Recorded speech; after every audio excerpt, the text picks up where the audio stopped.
On est présentement à la parade du Grand Prix de Trois-Rivières. On est ici pour tout le week-end. Having a great time. I'm honestly more excited to be around all these people than when I actually drive. Sharing my passion with people and having them sit in the car and get a feel for it is great. Yeah, hopefully this builds up the excitement for the whole weekend.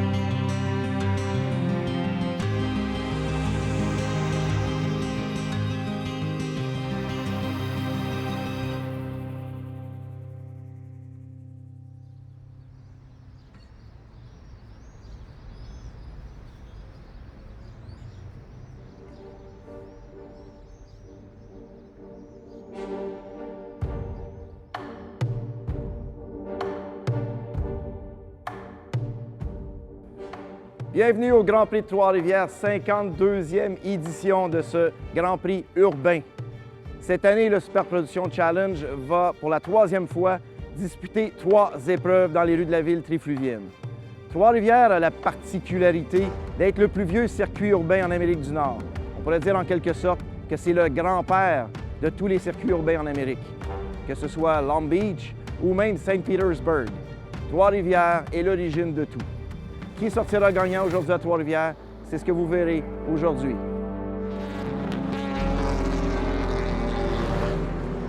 Quand je suis arrivé ici, là, tu traverses les portes, tu rentres sur la piste, c'est impressionnant le nombre de personnes qu'il y a ici. C'est notre plus gros événement de l'année. Ça, c'est ma meilleure track. J'ai beaucoup de fun, beaucoup de plaisir ici. Any mistake at all, you're in the wall. Like at Mosport, or any track, for instance, like that, there's runoff room, there's room for air. And there is some room for error here, but it's about that big. It's just the closest to the wall. I love racetracks where you can't go over the limit of the track. À chaque année, la magie est là. À chaque année, il y a les fans. Mon père a gagné la première course du premier Grand Prix de Trois-Rivières et a couru aussi à plusieurs reprises. This is an important event. It's a historic event. It's one I'm very excited about.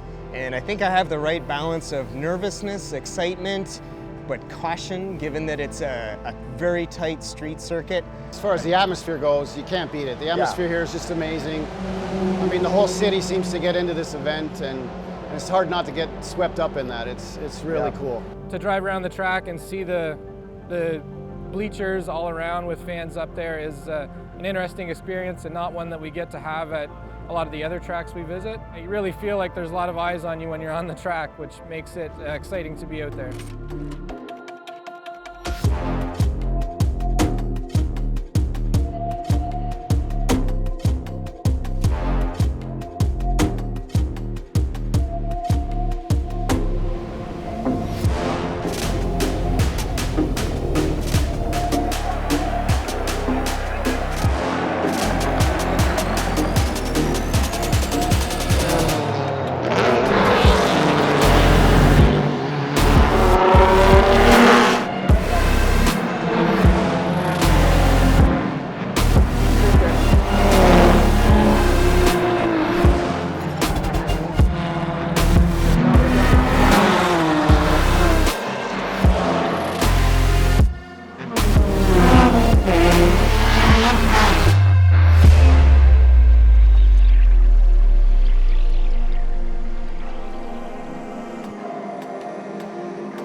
Le Superproduction Challenge a la particularité d'être composé de 3 catégories. Vous avez les super productions comme cette BMW derrière moi, les productions comme la Honda Civic et les compacts comme cette Nissan Micra. Qu'est-ce qui compose ces différentes catégories? Les puissances. En super production, où on peut avoir jusqu'à 300 chevaux au loup, c'est une catégorie où vous allez retrouver des voitures qu'on voit de tous les jours sur les routes, comme des BMW, des Nissan 370Z, des Ford Mustang ou encore des Chevrolet Camaro, sans oublier plusieurs autres modèles. En production, vous avez des Honda Civic, des Mini Cooper, des Mazda RX-8, des Toyota GTI 86, des voitures, petites voitures sportives, qui sont toujours agréables à conduire. Finalement, les compacts, les sous-compacts, les petites voitures qu'on voit sur les routes, telles que des Nissan Micra, Toyota Eco, Toyota Yaris, Chevrolet Sonic ou encore des Mini Cooper. Toutes ces voitures s'affrontent sur la piste, ce qui fait énormément d'action, puisque la différence de puissance de ces voitures amène énormément de dépassements. Sans oublier, les pilotes doivent aussi penser à gérer les courses, puisque avec une petite voiture, vous allez vous faire dépasser beaucoup plus souvent par les grosses voitures. Et les grosses voitures doivent aussi penser comment ils vont amener leur dépassement avec les productions, mais aussi les compacts. Dans la série, les voitures sont limitées à un maximum de 15 ans de la dernière année de production. Pourquoi? Pour garder les voitures récentes sur le circuit, ce qui attire les partenaires, mais aussi les spectateurs.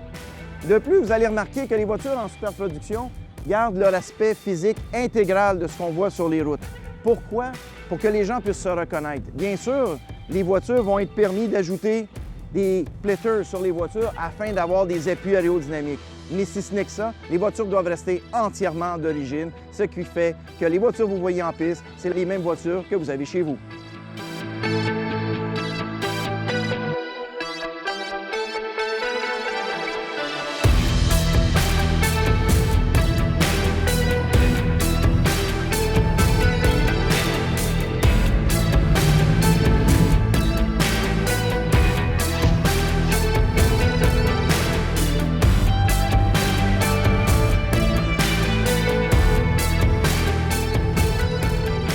C'est sûr que la passion, ça vient de mon grand-père surtout, avec qui je travaille beaucoup. Là.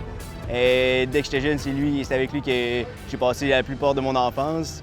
Lui-même était un pilote quand il était plus jeune. Lui, il m'a passé la passion à mes 18 ans. It's a passion that just doesn't seem to go away, which I'm very happy to have. I just hope physically, mentally, and emotionally I can continue it for a little longer. I'm not getting any younger. It's a drug. Probably costs just as much as taking drugs, but it really is an addiction. It's always a drive to compete against yourself, and that's what I want. Winning is not everything. It's competing that's important, and competing fairly that's important, not winning at any cost. Je suis une pilote, mais moi, c'est la passion de conduire. J'ai 5 voitures, je les utilise de différentes façons, fait que je peux faire une balade. Le sport automobile en course me permet de faire la portion plus brutale, qui m'apporte le plus d'adrénaline. Puis c'est un défoulement total. J'ai rien dans toutes les activités que je fais qui accote la course automobile. I guess I've always been into adrenaline sports, so I was dirt biking when I was younger, and then my dad started racing cars, and I was always at the racetrack, and I just decided that I wanted to do it, so went from there. Je pense qu'elle vient simplement de mes gènes. J'ai été élevé un peu là-dedans, mais moi, quand je suis né, mon père avait arrêté de faire de la course presque au même moment. Donc, j'avais tous les souvenirs. Par contre, j'ai été à des courses. Mon père aidait ses amis dans d'autres courses. C'est juste un petit peu plus tard que j'ai commencé à aider et être mécanicien pour de mes amis qui faisaient de la course automobile. Donc, je pense qu'à la base, la passion pour la course automobile, c'est vraiment génétique. Ça coule dans mes veines.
c'est important de faire la promotion du sport automobile pour les femmes. Puis si je suis capable d'être un modèle ou un exemple ou les encourager à venir se joindre avec nous, moi, c'est le plus beau cadeau que je peux faire là, pour le sport automobile. Puis en plus, j'ai réalisé juste cette année, si mes enfants embarquent dans le domaine automobile, si ma fille le fait, je vais être probablement dans les premières mamans qui transmet la passion automobile à sa fille. Fait que ça aussi, c'est pas quelque chose qu'on voit souvent. On sort du lot. Fait que les filles qui sont ici, on est comme privilégiées, on est spéciales aussi. Puis je suis très fière de faire partie de ces femmes-là. Well, where do I go from here as a driver? I've made it to the Grand Prix Trois-Rivières. Well, I'm here. It's to, first and foremost, to enjoy the atmosphere, to soak this up and try and have as good an event as possible for myself. I want it to end well too, so hopefully the stars will align for that. And then we'll see what happens for next year. I haven't made plans yet, but I very much have enjoyed racing in SPC this year, and hopefully I'll have the means to be able to continue doing this kind of racing in the future. Well, at 65, the career is really starting to come down on a down curve. I don't see myself doing this forever. Maybe next year I'll take a break from racing and do more management stuff with SPC, which I enjoy doing. But I love driving. But I don't see myself doing a full-time driving next year. I'm 56 years old, and I've really loved racing. I've raced all over the world, and I raced in IMSA, and MX5 Cup, and CTCC, and now I had a chance to taste SPC, and I'm very grateful for that. For me, it's a mixture of maximizing the enjoyment and keeping up sharp with my racing ability. So we'll see what happens next year. I'm not sure. All I know is I'll be behind the wheel of a race car, and most likely I will be with Minnie in one way or another. Moi, mon objectif, c'est vraiment d'aller courir à IMSA. Je suis encore à l'âge où c'est possible d'avoir une carrière avec des manufacturiers ou avec des équipes privées. Donc, mon objectif, c'est vraiment de pouvoir aller courser aux États-Unis, ce que j'ai pas encore eu la chance de pouvoir faire en voiture. J'ai eu la chance d'y aller en karting quand j'étais plus jeune. Mais pour faire carrière, il faut pouvoir y aller en voiture, puis ça demande des gros budgets, ça demande des opportunités que malheureusement, j'ai pas encore eu la chance de pouvoir générer. Mais espérons qu'avec Extreme Motorsports, on peut faire le saut aux États-Unis, tout en continuant d'opérer ici en Super Production Challenge, mais aussi de prendre l'expansion aux États-Unis. Le goal de ma saison, c'est sûr que là, il y a en fin de semaine avec Trois-Rivières. Moi, c'est une nouvelle piste pour moi, fait que c'est sûr qu'avec l'accident que j'ai eu la dernière fois, je veux finir une belle fin de semaine complète. Les résultats importent peu. Je veux vraiment me concentrer sur apprendre la piste, peaufiner vraiment les virages ici. Après ça, je retourne à ICAR où j'ai eu mon accident. Je vais avoir une autre belle fin de semaine là-bas. Je veux vraiment bien finir la saison, pousser l'auto à mes limites. Après ça, on va se concentrer sur 2023 puis on va être encore meilleur.